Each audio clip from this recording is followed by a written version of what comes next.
আসসালামু আলাইকুম। সম্মানিত সর্বস্তরের দেশবাসী, সকলকে শুভেচ্ছা, অভিনন্দন।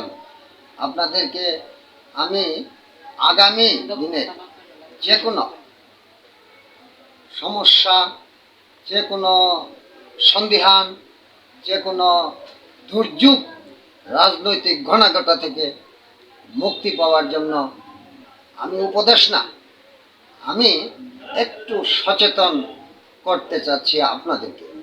আপনারা মনে রাখবেন, সম্মানিত দেশবাসী, আজকে দেশের ভিতরে আওয়ামী সন্ত্রাসী ফেসিবাদ, ওই ভারতের লেলি খান শিখা থেকে এই দেশবাসী মুক্তি পেয়েছে। শেখ হাসিনার অত্যাচার, অবিচার, অনাচার, লুণ্ঠন, খুন, গুম, মানি লন্ডারিং, পাচার, অপকর্ম থেকে আজকে দেশবাসী মুক্ত পেয়েছে। এতে আজকে দীর্ঘ 17 বৎসরের সমাপ্তি ঘটেছে ওই ভারতীয় দালাল শেখ হাসিনা আওয়ামী লীগের শাসন ক্ষমতা থেকে। দেশবাসী এর জন্য শুকরিয়া জানাই। জুলাই আন্দোলনকারীদের, যারা শহীদ হয়েছে, যারা আহত হয়েছে, যারা জীবিত আছে, সকলকেই আমি অন্তঃস্থল থেকে মুবারকবাদ জানাই। শহীদদের প্রতি কৃতজ্ঞতা প্রকাশ করে তার আত্মার মাগফিরাত কামনা করছি। আহতদেরকে আমি জানাই আগামী দিনের যে কোনো দুর্যোগ থেকে তাদেরকে আল্লাহ মুক্ত করে স্বাভাবিক জীবনযাপনে অতি দ্রুত ফিরে নেক, তাদের অভিভাবকদেরকে ধৈর্য শক্তি দান করে। কিন্তু আজকে ভেবে দেখুন, বড় বট গাছ বিএনপি ছিল এর পিছনে, আর জনগণের ও এদেশের সর্বস্তরের মানুষের দাবি, লক্ষ্য, উদ্দেশ্য, আকাঙ্ক্ষা, অনুভূতি, প্রেরণা ছিল শুধু নির্বাচন, নির্বাচন, নির্বাচন। আর সেই নির্বাচন নিয়ে আজকে দেশে বিভিন্ন ছলাকলা চলছে। দেশের ভিতরে এবং বাহিরে কিছু ইউটিউবার আজকে বিএনপিকে বিসর্জন করছে।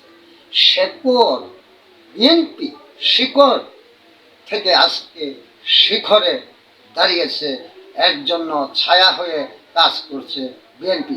17 বৎসর শুধু ছায়া হয়েই না, মাঠে ময়দানে, গ্রামে গঞ্জে, হাটে বাজারে, পাড়ায় মহল্লায় মহল্লায়, ঘরে বাইরে সর্বস্তরে বিএনপি বিরাজমান ছিল, আছে এবং থাকবে। আজকে যারা বড় বড় কথা বলেন বিএনপির বিপক্ষে, বিএনপি কি রাস্তায় চলা নিষেধ, হাট বাজারে যাওয়া নিষেধ? বিএনপি যদি কারো কাছে পাওনা টাকাও চাইতে যায়, সে চাঁদাবাজ হয়ে যায়, জুলুমবাজ হয়ে যায়। আজকে এর আলামতটা কি? আজকে বিএনপি ধৈর্যের সাথে মোকাবিলা করছে, কিন্তু ধৈর্যচ্যুতি ঘটলে সকলেরই একটা হয়তোবা বিশৃঙ্খলায় পড়তে হইতে পারে। যাতে এমন কিছু না ঘটে, আপনারা সেই দিকে লক্ষ্য রাখবেন। কিছু রাজনৈতিক দল যারা বিএনপি নামক বট গাছের নিচে থেকে, তারা আড়ালে থেকে, তারা সর্বস্তরে এই দেশে বিরাজমান নয় জনগণের সাথে। আজকে তাদেরকে খুঁজে পাওয়া যায় শুধু মিটিং, মিছিল আর বক্তৃতার মঞ্চে। আজকে তারা নাকি 300 আসনে নির্বাচন করবে। এই বিএনপি বিপক্ষে বিভিন্ন কুৎসা রটনা করে আজকে তারা দেশপ্রেমিক সাজতে চাইছে। একটি আন্দোলন করে একটি দল সৃষ্টি হয়ে যাবে। আরে আমরা তো 1969 সন থেকে আন্দোলন সংগ্রাম দেখছি এবং জড়িত। এই আন্দোলন সংগ্রামে বহুবার আন্দোলন করা হয়েছে, সংগ্রাম করা হয়েছে, বিজয় অর্জন করা হয়েছে। আজকে আজকে বিএনপির কাঁধে ভর করে যারা বিএনপির আশ্রয় প্রশ্রয় ফর্মুলায় যারা, জামাতও জড়িত ছিল, জামাত একটি বড় দল, আদর্শিক দল, মানতে হবে, কিন্তু সর্বস্তরে পাড়ায় মহল্লা তাদের জনগণের সাথে সম্পৃক্ততা কোথায় দেখাইতে পারবেন? তারা আবার বড় বড় কথা বলে। অনেক দল আছে, যেমন চরমোনাই পীর ইসলামী আন্দোলন, সে তো ছিল হাসিনার দালাল। হাসিনার কাছে টেলিফোন করে কয়ে বয়ে সে মিটিং মিছিল করতো, দুই এক কথা হাসিনার বিপক্ষে হইতো, কিন্তু আসলে তারা তলে তলে মিল থাকতো। সেই দল প্রতিটা নির্বাচনে প্রার্থী দিয়েছে, অথচ ওই প্রার্থীকে কেউ চেনে না, কেউ জানে না বাড়ি কই, কি সমাচার, কোথায় স্থান তার, কোথায় কর্মকাণ্ড তার। হ্যাঁ, তারা হাসিনাকে বৈধতা দেওয়ার জন্য তারাও নির্বাচন করছে। আজকে তারা কত বড় দুঃসাহস, তারেক রহমানের বিপক্ষে, মির্জা ফখরুল ইসলাম আলমগীরের বিপক্ষে, আমির খসরু মাহমুদ চৌধুরীর বিপক্ষে, আজকে মির্জা আব্বাসের বিপক্ষে, যারা মাঠে ঘাটে রাজপথে ময়দানে গুলি খেয়ে গ্যাস খেয়ে জেল জুলুম নির্যাতনের শিকার হয়ে ব্যবসা বাণিজ্য থেকে বঞ্চিত হয়ে স্ত্রী সন্তান থেকে আজকে আড়াল হয়ে থেকে আজকে যারা বাস্তবে নেতৃত্ব দিয়েছে, এদেশের সফলতা অর্জন করেছে, ছাত্র জনতা সেখানে ঝাঁপিয়ে পড়েছে। ন্যায্যতার পক্ষে সকলেরই থাকতে হবে, এটাই নিয়ম, এটাই নীতি। আজকে ছাত্র জনতা কেন শিক্ষা অর্জন করে? তাদের সুশিক্ষা, প্রাতিষ্ঠানিক শিক্ষা, নৈতিক শিক্ষা, সামাজিক শিক্ষা, মানবিক শিক্ষার জন্যই তো, তারা অন্যায়ের বিপক্ষে অবস্থান নেওয়ার জন্যই তো আজকে ছাত্ররা স্কুল কলেজ বিশ্ববিদ্যালয়ে লেখাপড়া করে। আজকে সেই লেখাপড়াওকে আজকে পিছনে ফেলে দেওয়া হচ্ছে ছাত্র নামে এক রাজনৈতিক সংগঠন গঠন করে। তারা এমপি হবে, মন্ত্রী হবে, এনসিপি নাম দিয়ে পুরান দল সব আজকে কি হয়ে গেছে, পচে গেছে তাদের কাছে। তারা কিছুই বুঝে না, কিছুই জানে না, দেশ চালানোর তাদের যোগ্যতা নাই। এখন ছাত্র, হ্যাঁ, গাড়ির আগে ঘোড়া, তারা দেশ চালাবে, তারা সুন্দর করবে, আর সবই অসুন্দর। তারা লুটপাট করবে না, আর সবই লুটপাট করে। কি করে বুঝবেন? আপনি তো নৈতিকতা, সামাজিকতা, সর্বস্তরে আপনার অবস্থান, সর্বশ্রেণীর সাথে আপনার উঠবস, দীর্ঘ রাজনৈতিক সূত্রিতা নাই। এই সমাজ যে বাস্তব যে চাল চলতি উঠবস জনগণের সাথে, তাও তো আপনাদের নাই। কিন্তু আপনারা এখন ওই আগের দিনে গরু দিয়ে হাল চাষ করতো, এখন কে দেশের মানুষ ছাগল দিয়ে হাল চাষ করবে? এখন তো আরো যুগ উন্নত হয়েছে, হ্যাঁ, ডিজিটাল যুগ, কলের লাঙ্গলে হাল চাষ হয়। কিন্তু আপনাদের পিছনে যারা রাজনীতি করতে যাবে, তারা কি রাজনৈতিক হবে? হয়তো বা দলীয় নেতা হইতে পারে। তাই বলে আপনারা আশা করছেন যে সংসদে ঢুকে পড়বেন, আইন প্রণেতা হয়ে যাবেন, আর মন্ত্রী এমপি হয়ে এই দেশে আপনারা নীতি কথা বলে অনৈতিক কাজগুলি সম্পাদন করবেন, অর্থনৈতিকভাবে প্রতিষ্ঠিত হবেন। আপনারা ব্যক্তি স্বার্থে, দলের স্বার্থে নির্বাচনকে পিছাইতে চাইতেছেন। আপনারা সংস্কার, কিসের সংস্কার? কোথায় সংস্কার? এই 10-11 মাসে কি সংস্কার হয়েছে? আপনার প্রশাসন স্থবির হয়ে আছে, সেনাবাহিনীর শক্তিতে কিছু শক্তি প্রদর্শন করা হচ্ছে। পিছনে রাজনৈতিক শক্তি না থাকলে, জাতীয় সরকার দেশে না থাকলে কি প্রশাসন সঠিকভাবে তাদের শক্তি প্রয়োগ করতে পারে? পারে না, কখনোই পারবে না। আপনারা কি ভাবছেন? ও, ব্যাঙে যেরকম ঠ্যাং মেলাইতে চায়, আপনারাও সেরকম গহ্বর থেকে উঠে ফাল মেরা গাছে উঠতে চান, তাই না? আজকে ওই ইসলামী আন্দোলন চরমনাই পিসাব পৌরসভায় চর খাইয়া আজকে হাসিনার বিপক্ষে তার মুড়িদান চলে গেছে, সে তারও যাইতে বাধ্য। দেশের মানুষ চলে গেছে, তারও যাইতে বাধ্য। আজকে বিপক্ষে যাইয়া সে এমপি হয়ে যাব, সে মন্ত্রী হয়ে যাব। অথচ তার এই ছাল চতুরি এদেশের মানুষ পূর্বের থেকেই দেখে আসছে। সেও কান্দ ঠ্যাং তুলে দেয় তারেক জিয়ার বিপক্ষে, বলে আরে আর সংস্কার সংস্কার, নীতিবাক্য প্রকাশ করে। আর নীতি তো আপনাদের ভিতরে নেই, আপনার তো শুধু ওই জামাত এনসিপি, আপনার তো ক্ষমতায় যাওয়ার জন্যই বিভিন্ন কলা কৌশল, ওই কেমিক্যাল পলিটিক্স ব্যবহার করছেন আপনারা। থিওরিক্যালি এই ইউটিউবারের মতো, আর এই যে নিজের দল আর নিজের সব ব্যক্তিত্বকে প্রকাশ করার জন্য, এমপি মন্ত্রী হওয়ার জন্য উদ্গ্রীব হয়ে গেছেন। এদেশের জনগণ কি তা বুঝে না? অবশ্যই বুঝে, জনগণ সব বুঝে, আপনারাই বুঝেন বেশি, এমন কিছু না। আজকে আমি কোনো ইউটিউবার না হয়েও বাধ্য হয়ে আমি আবেগকে প্রকাশ করার জন্য আপনাদের কাছে একজন ভোটার হিসাবে 17 বৎসর যাবৎ আমরা নির্বিঘ্নে স্বেচ্ছায় আমাদের আকুতি যেখানে সেখানে ভোট দিতে যাইতে পারি নাই। এখনো তো যে অবস্থা আপনারা শুরু করছেন, আপনারা তো মেম্বার হইতে পারবেন না, আপনাদের তো মেম্বার প্রার্থী দেওয়ার ক্ষমতা নাই সারা বাংলাদেশে, অথচ এমপি হবেন, মন্ত্রী হবেন, এই নিয়ে ব্যস্ততা, নির্বাচনকে কালক্ষেপণ করতেছেন। আপনারা রাষ্ট্রবিজ্ঞান, সমাজবিজ্ঞান কোথায় আছে? আজকে দেশ চলছে একটি হাওলাতি সরকার দ্বারা, যদিও বিপ্লবের সরকার, কিন্তু বিপ্লবী সরকার আপনারা গঠন করতে ব্যর্থ হয়েছেন। বিপ্লবী সরকারের মেয়াদ থাকতে হবে, অস্থায়ী সরকার, ইন্টারিম সরকার, সকলেরই একটা, যাই যে ভাষায় বলেন, অন্তর্বর্তী সরকার, মেয়াদ থাকতে হবে।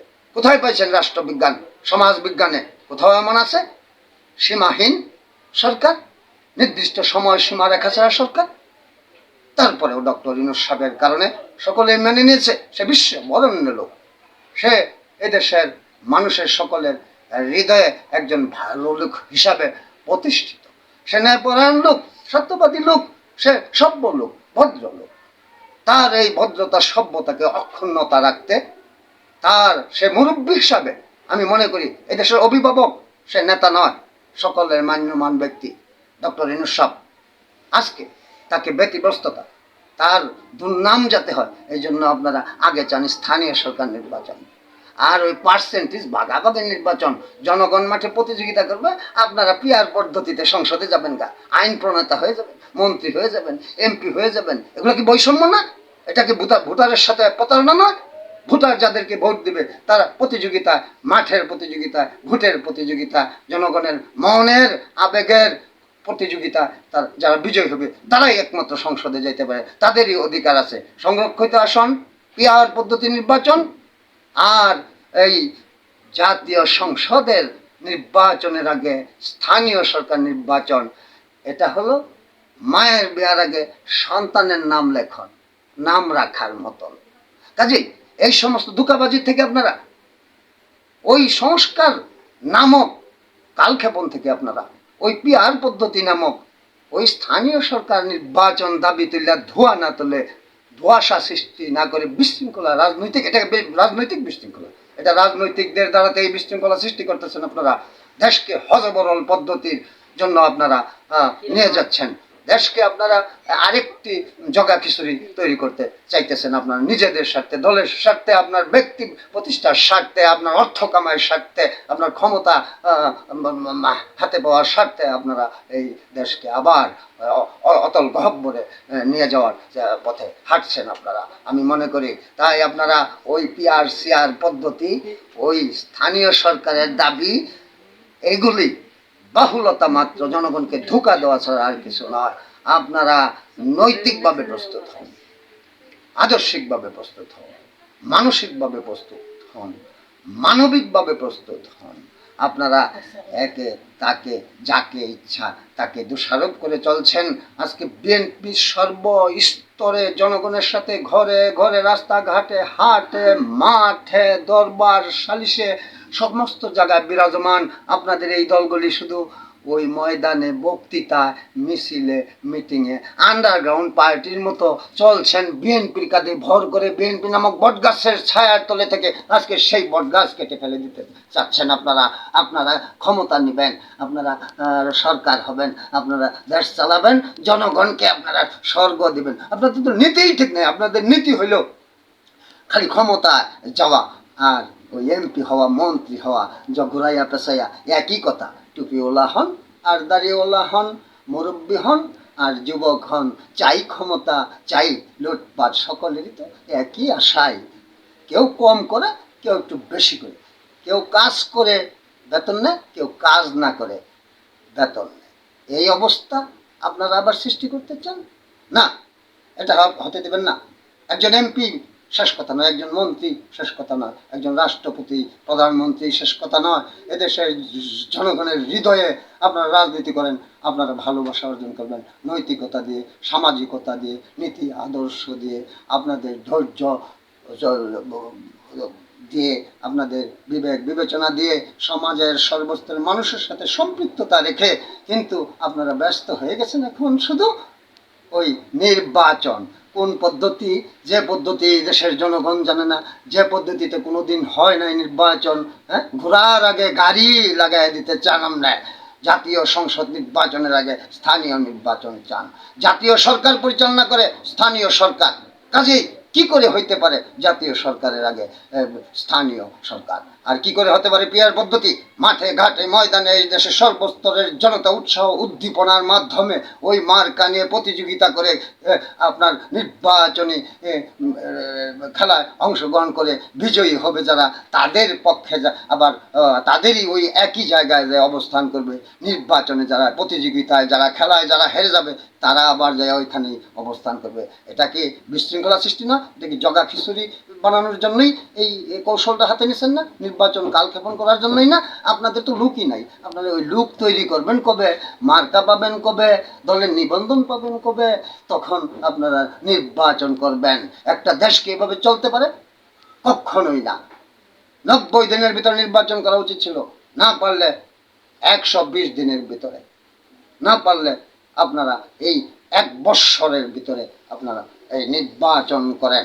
আগামী ডিসেম্বর জানুয়ারি যাতে নির্বাচন না পারা, কারণ ওই মুরব্বী, বিশ্ববরণ্য মুরব্বী ডক্টর ইউনূস সাহেব, উনি তার মান অক্ষুণ্ণ রেখে বাংলাদেশের মানুষের হৃদয়ে তার স্থান রেখে এদেশের মানুষের ভোটের অধিকারকে দ্রুত প্রতিষ্ঠার কারণে যাতে ডক্টর ইউনূস সাহেব অভিভাবক হিসাবে দেশের নেতা নয়, সে মাথা এদেশের অভিভাবক হিসাবে অতি দ্রুত জানুয়ারির ভিতরে, ডিসেম্বর জানুয়ারির ভিতরে আপনি নির্বাচন দেন। 10 দিন আগে দিলেও যে কথা, 10 দিন পরে দিলেও সেই কথা। কিন্তু কেন কালক্ষেপণ করবেন? 10 দিন পরে কেন যাবে? মানুষ তো নির্বাচনের জন্যই ফুসে উঠছিল। এদেশের মানুষ ওই ভোট হরণ করেছে, দিনের ভোট রাইতে করেছে, আর প্রশাসন দিয়ে ভোটের বাক্স ভরিয়েছে, অন্য কোনো দলকে ভোট কেন্দ্রে যাইতে দেয় নাই, জেল জুলুম নির্যাতন করেছে। আজকে তার প্রেক্ষিতেই তো মানুষের প্রকৃত নৈতিক এবং মৌলিক অধিকার থেকে হাসিনা বঞ্চিত করেছে বলেই তো আজকে এই আন্দোলন সংগ্রাম দানা বেঁধে উঠেছিল, আর সেই দানার বিস্ফোরণ ঘটেছে 5ই আগস্ট। আর সেই কারণেই ওই হেলিকপ্টারে উড়ে চলে গেছে ওই ফ্যাসিস্ট আওয়ামী সরকারের প্রধান সহ সংসদ সদস্য সহ তারা ওই ভারতে, হিন্দুস্তানে। তারা আসলে তো হিন্দু প্রেমিক লোক, হিন্দুদের সংস্রবেই তাদের জন্ম, বসবাস ও অনৈতিকতার সাথেই তাদের সম্পৃক্ততা ছিল। কাজেই তারা আকাশে হাওয়ায় উড়ে গেছে বিমানে করে ওই ভারতে মুসলিম বিরোধী মোদির কাছে, এবং তারা বলেও ছিল ওই স্বামী নাকি মোদি। আসলেও তাই প্রমাণিত হলো। আর ওই সমস্ত লোকদের কঠোর বিচার হওয়া দরকার। বিচার কি তড়িঘড়ি করতে পারবেন আপনি? বিচার আগে করেন, বিচার আগে করেন, সংস্কার আগে করেন। সংসদ কি করবে?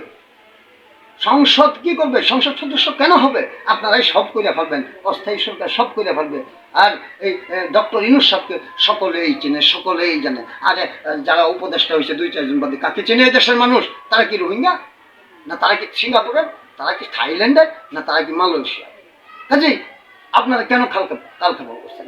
ব্যক্তি স্বার্থে কালক্ষেপণ করবেন না। অতি দ্রুত ডিসেম্বরের মধ্যে, আগামী ডিসেম্বরের মধ্যে নির্বাচন দিয়ে ডক্টর ইউনূসের মান সম্মানকে অক্ষুণ্ণত রেখে এদেশে ভোটারদের অধিকার প্রতিষ্ঠা করার জন্য আপনারা সকলে ঐক্যবদ্ধভাবে এই সংস্কার গীত বাদ দিয়ে নির্বাচন বিষয়ক যে সমস্ত সংস্কার দরকার এগুলি করে অতি দ্রুত এদেশের আইন, বিচার, প্রশাসন, অফিসিয়াল কার্যক্রম সব এগুলি আপনারা অতি দ্রুত জনগণকে উপহার দিতে চেষ্টা করুন। ওই সংসদে বসে সংসদ গঠন করে ভোটের মাধ্যমে বিনা ভোটে সংসদে যাইতে চেষ্টা করবেন না। এটা বৈষম্য বিরোধী। এটা যে কারণে ছাত্র জনতার আন্দোলন হয়েছিল সেটার বিরোধী কোটা পদ্ধতির মতোই হয়ে যায়। মহিলারাও সংরক্ষিত আসনে নির্বাচিত হইতে পারবে না, ভোটের মাধ্যমে মাঠের থেকে নির্বাচন হয়ে যেতে হবে সংসদে। আর ওই পার্সেন্টেজ হার অনুযায়ী আপনারা ওই নির্বাচন করবেন, পিআর পদ্ধতি, এই ধোঁকাবাজির নির্বাচন বাদ দেন। আর জাতীয় সংসদ নির্বাচন পরে হবে, আর আগে হবে আপনাদের স্থানীয় সরকার নির্বাচন। এই সমস্ত ধোঁকাবাজি বাদ দেন, জনগণকে ধোঁকা দিতে চেষ্টা করবেন না, ঘোলা পানিতে মাছ শিকার করার চেষ্টা করবেন না। রাজনীতি করেন, নৈতিকতার সাথে রাজনীতি করুন। আর আইন দিয়ে কখনো নৈতিকতাকে প্রতিষ্ঠা করা যায় না। আগে নৈতিকভাবে, সামাজিকভাবে, পারিবারিকভাবে, আদর্শিকভাবে, মানসিকভাবে, মানবিকভাবে আপনারা তৈরি হন, নেতৃত্ব দিন, দেশ পরিচালনা করুন। আইন সবচেয়ে বড় কথা না, মানসিকতাই সবচেয়ে বড় কথা। আপনারা সমস্ত আইন সম্পাদন কইরা পরে সংসদে যাবেন, আমগরে দিবেন ওই ডালি বইরা, এগুলো সব মিথ্যা, এগুলো সব ষড়যন্ত্র, এগুলো সব রাজনৈতিক ট্যাকটিক্স, এগুলো পলিটিক্যাল ব্ল্যাকমেইলিং। আপনারা এগুলি বাদ দিয়ে সাধারণ জনগণকে আর বিভ্রান্ত করবেন না, জগা খিচুড়ির দিকে নিয়ে যাবেন না, দেশকে হজবরল পদ্ধতিতে আর চালানোর চেষ্টা করবেন না। কিসের মেয়াদ মেয়াদ মেয়াদ মেয়াদ নির্ধারণ করবে এদেশের যারা জাতীয় সংসদ সদস্য, সংসদে যে বসবে তারা মেয়াদ নির্ধারণ করবে। মেয়াদ তো হওয়া উচিত একটি সরকারের। এই গরিব দেশে কয়দিন পর পর কিসের নির্বাচন? নৈতিকতার সাথে যদি রাষ্ট্র পরিচালনা করতে পারে, জনগণের যদি ক্ষমতার ভারসাম্যতা থাকে, তাহলে যে সরকার নির্বাচিত হবে সেই সরকার 10 বৎসরও ক্ষমতা চালাইতে পারে। মূলত 10 বৎসর সময় থাকা উচিত এই একটি নির্বাচিত সরকারের। যদি সে জনগণকে অবজ্ঞা করে, যদি সে লুটপাট করে, যদি সে অন্যায় অবিচার করে, মৌলিক অধিকার খর্ব করে, জনগণের স্বাধীনতা সার্বভৌমত্বের প্রশ্ন উঠে, যদি অর্থনৈতিক সামাজিক বিশৃঙ্খলার প্রশ্ন থাকে, সেখানে থাকবে ক্ষমতার ভারসাম্যতার মাধ্যমে সংসদে অনাস্থা ভোটের, শক্তিশালী অনাস্থা ভোটের ব্যবস্থা। সেই ব্যবস্থা তাকে অপসারণ করা হবে এবং নির্লজ্জভাবে হাসিনার মতো তার বিদায় হইতে হবে। এটাই হইল সত্যিকারের একটি গরিব রাষ্ট্রের, গরিব দেশের জনগণের পদ্ধতি হওয়া উচিত। আমি ভেবেছিলাম হয়তো অস্থায়ী সরকার, ডক্টর ইউনূস সাহেব বিশ্ববরেণ্য এবং সকল দেশের সাথে তার সুসম্পর্ক। কোথায়? একটি শ্রমিক তো বিদেশে এখনো যেতে পারলো না, একটি শ্রমিক বিদেশে এখনো যেতে পারলো না, পাঠাইতে পারলো না। ওই হারানো টাকা, ওই লুটপাটের টাকা তো ফেরত আসলো না। ওই প্রশাসনের কোনো ডেভেলপ তো আমরা দেখতে পাচ্ছি না জমিনে, বাস্তবে। আর ইউটিউবাররা খালি বিএনপির বিষোদ্গার নিয়ে আছে। ওই কিছু ইউটিউবার তাদের স্বার্থ, ব্যক্তি স্বার্থ, তারা তো মাঠে ময়দানে ছিল না, তারা কি বুঝবে ফখরুল ইসলাম আলমগীরের মর্যাদা, ওই অ্যাডভোকেট রুহুল কবির তালুকদার রিজভির মর্যাদা, মির্জা আব্বাসের মর্যাদা, ওই আমির খসরু মাহমুদ চৌধুরীর মর্যাদা, আর এরকম কেন্দ্রীয় বিএনপির নেতাদের মর্যাদা তারা কি করে দিবে? ওই কেমিক্যালি বুদ্ধি আর ওই ডিপ্লোমেসি, পলিটিক্স, থিওরিক্যালি বুদ্ধি, আর বাস্তবে মাঠে ঘাটে রাজপথের থেকে গুলি গ্যাস বুকে নিয়ে যারা এদেশের মানুষকে রক্ষা করেছে, যারা এদেশের মানুষের পক্ষে ঝাঁপিয়ে পড়েছে, যারা বুকের রক্ত রাজপথে ঢেলে দিয়েছে, যারা সংসার ত্যাগ করে, ব্যবসা ত্যাগ করে, যারা জীবনকে বিসর্জন দিয়ে আজকে রাস্তায় নেমে গুলির মুখে দাঁড়িয়েছে, আজকে তাদের বিপক্ষে কি করে হলো আপনাদের এত দুঃসাহস? কুৎসা রটনার বিএনপি সর্বস্তরে বিরাজমান। আর যারা আজকে এই সমস্ত চক্রান্ত করছে, তারা শুধু মিছিল, মিটিং আর বক্তৃতায় বিরাজমান। সর্বস্তরে জড়িত থাকেন, দেখেন, জনগণের পাশে থাকেন, দরবার সালিশে থাকেন।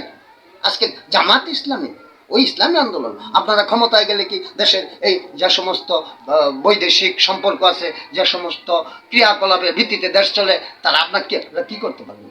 পরিবর্তন করে বলতে পারবেন? ওই থাকবে না নেশার ব্যবসা বিদেশের সাথে দেশের, হ্যাঁ, থাকবে নাকি আপনার বিভিন্ন অপকর্মের ব্যবসা, থাকবে না বালুরঘাট, থাকবে না মাঠ, থাকবে না ইজারাদার, থাকবে নাকি ওই মিল কলকারখানার হোস্টেজ বিক্রির ব্যাপার স্যাপার, থাকবে নাকি রাস্তাঘাটের কাজ, সবই তো থাকবে। তাহলে আপনারা খালি বিএনপিকে দোষ দিয়ে ওই কয়েকটা সিট পাইতে আশা করেন। আরে কয়েকটা সিট তো আপনাদের জন্য কোনো এমনিও দিব, আপনাদের তো লোকই নাই, কেউ চিনে না, কেউ জানে না কে আপনাদের প্রার্থী, বাড়ি কই তার, সে তো সম্পৃক্ত না জনগণের সাথে। কাজে আপনাদেরকে খালি সংসদে নিয়ে বসাই দিলে আপনারা খুশি। হ্যাঁ, ও বিএনপির গাড়ি বন্দুক থুয়ে গুলি মাইরা সংসদে যাইতেন গা? না, তা পারবেন না। এদেশের জনগণ এই যুগেও এত বুর্বক না।